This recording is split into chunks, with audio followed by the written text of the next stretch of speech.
à parler. Alléluia. Alléluia. Mais si tu es prompt à écouter, tu ne seras plus rapide dans les paroles. Alléluia. Soyons prompts à écouter et lents à la parole et lents à nous mettre en colère.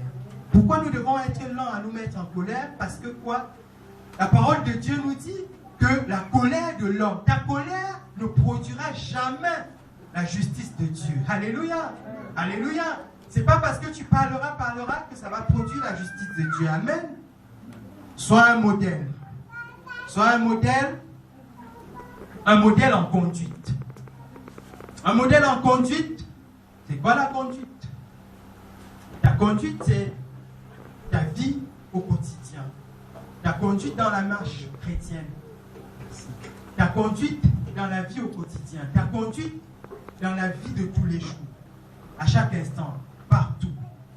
Sois un modèle en conduite. Ce sont tes actes. Ce sont tes réactions. Ce sont tes actions. C'est quoi ta conduite?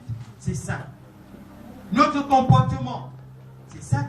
Ta conduite, c'est ton comportement. Ton comportement dans l'église. Ton comportement en dehors de l'église. Alléluia. Sois un modèle en conduite. Pourquoi tu dois être un modèle en conduite? Parce que ta conduite peut amener des âmes au Seigneur. Amen. Par ta conduite, tu n'as pas besoin de parler pour que la personne se donne au Seigneur, pour gagner la personne au Seigneur. Tu as simplement d'avoir une conduite, une bonne conduite, la conduite de la parole de Dieu, la conduite du Saint-Esprit. Et rien que de par ta conduite, la personne est gagnée au Seigneur. Alléluia. Amen. Alléluia. Sois un modèle en conduite. Par ta conduite, de la même manière que tu peux gagner des âmes au Seigneur, c'est de la même manière que tu peux éloigner des âmes au Seigneur. Ta conduite, de par ta conduite, de par notre conduite, nous pouvons briser une église. Nous pouvons briser l'œuvre de Dieu. Alléluia. Nous pouvons briser des cœurs. Nous pouvons attrister des âmes. De par notre conduite. Alléluia. De par notre conduite, lorsque nous sommes dans nos lieux de service, dans nos lieux estudiantins, de par notre conduite, nous pouvons éloigner ceux qui nous entourent du Seigneur. Alléluia. Sois un modèle en conduite dans la maison du Seigneur et en dehors de la maison du Seigneur. Alléluia. Sois un modèle dans ta famille, dans ton travail, dans ton école. Un modèle en conduite. Alléluia. Sois un modèle. Sois un modèle. Voilà pourquoi l'apôtre Paul, dans 1 Corinthiens 11, au verset 1, il dit « Soyez mes imitateurs comme je le suis de Christ ». Tout à l'heure, dans l'introduction, je disais que pour que nous soyons un modèle, nous avons besoin d'un référent. Et le référent, c'est quelqu'un vers qui nous nous adressons. C'est quelqu'un que nous regardons faire. C'est vers lui que nous prenons, c'est notre source d'inspiration en quelque sorte. Et le modèle par excellence, c'est Jésus-Christ. Mais l'apôtre Paul, quand il dit, il y a des théologiens qui ont même dit que mais là, il a été un peu prétentieux. Alléluia. Mais non, l'apôtre Paul n'a pas été prétentieux en le disant. C'est normal qu'il dise, soyez mes imitateurs comme je le suis de Christ. Alléluia. Parce que lorsque nous voyons sa conduite quelque part est irréprochable. Bien qu'avant qu'il ne connaisse le Seigneur Jésus, il était un persécuteur de l'Église. Mais dès lors qu'il a rencontré le Seigneur Jésus sur le chemin de Damas, sa vie a été transformée. Il y a eu un volte-face. Alléluia. Et plus il grandissait avec le Seigneur, à un certain moment, et a atteint cette maturité, il peut dire, soyez mes imitateurs comme je le suis de Christ. Alléluia. Et vous voyez que lui-même, il a comme référent la personne de Jésus de Nazareth. Alléluia. Alléluia. Lui-même, il imite Jésus de Nazareth et il demande à ses enfants spirituels, à ses fils spirituels, d'être ses imitateurs. Alléluia. De qui es-tu imitateur ce matin? Es-tu imitateur du diable? Es-tu imitateur de l'ennemi? Il y en a qui sont assis dans l'église et qui sont des imitateurs du diable, consciemment ou inconsciemment. Alléluia. Mais prends conscience ce matin, cet après-midi, si quelque part le Saint-Esprit te fait fait comprendre que quelque part, tu as été imitateur. Nous tous, quelque part, nous avons été imitateurs du diable, de Satan. Alléluia. Le Saint-Esprit te met cela dans la conscience. Il t'appelle de te repentir et d'être plutôt, au lieu d'être un imitateur de Satan, mais d'être un imitateur de Jésus de Nazareth. Alléluia. Sois un imitateur de Jésus, sois un imitateur de l'apôtre Paul. Pourquoi? Parce que lui, il recherchait les intérêts du ciel. Il recherchait les intérêts du royaume. Alléluia. Sois un imitateur de Dieu. Sois un modèle en conduite. Alléluia. Sois un modèle en amour. Sois un modèle en amour. Sois un modèle en amour. Alléluia. De quel amour s'agit-il? Est-ce un amour hypocrite?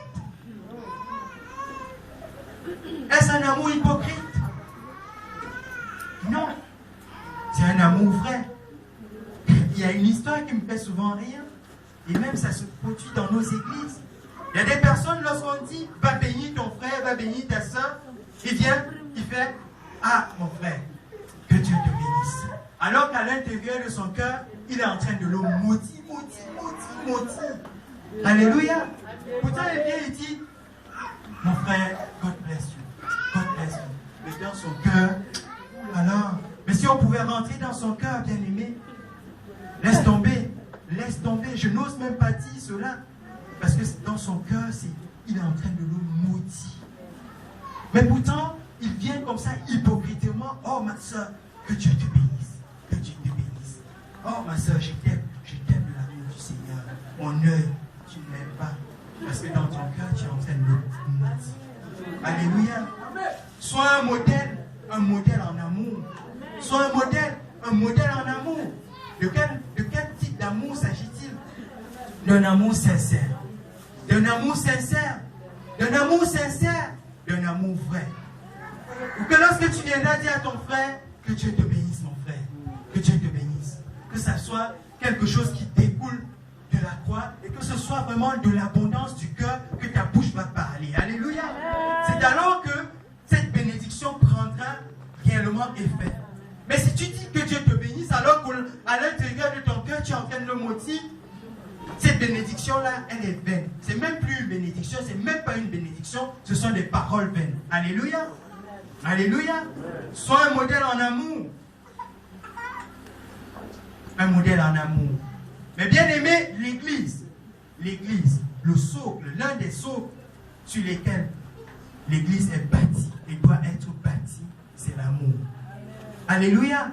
C'est l'un des socles plutôt sur lequel l'église doit être bâtie. S'il n'y a pas d'amour, il n'y a pas d'église. S'il n'y a pas d'amour, il n'y a pas de vie chrétienne. S'il n'y a pas d'amour, il n'y a pas de marche chrétienne.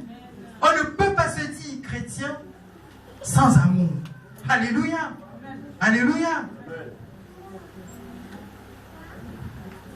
Sois un modèle en amour. Lorsque nous regardons la parole de Dieu, dans la Bible, il y a 3 types d'amour. Il y a l'amour de Dieu le Père, lui qui est l'architecte. Il y a l'amour du Dieu le Fils, lui qui est l'amour du Dieu le Père, lui qui est l'architecte, concepteur. Il y a l'amour du Dieu le Fils, lui qui est celui qui réalise, le réalisateur, celui qui met en œuvre ce que Dieu le Père a conçu. Il y a l'amour du Dieu le Saint-Esprit, celui qui aide le Dieu le Fils à la réalisation de ce que Dieu le Père a conçu. Alléluia. Sois un modèle en amour.